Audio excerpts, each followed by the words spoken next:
Hello everybody and welcome. In this video I'm going to show you how to pair your SOUNDCORE K20i with your MacBook. You have to start by click at the Bluetooth icon at the top, or if you haven't it, just go to the control panel and click at the Bluetooth here. Now go to the settings, and after that open the charging case and remove your earbuds from the charging case. It should enter to pairing mode automatically, so now we should see it at the device list.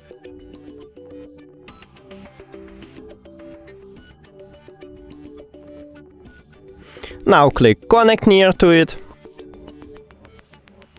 And we did it! Thank you for watching this video. If you found it helpful, please consider subscribing to the channel and leave the like on the video. It's really important to us. See you later!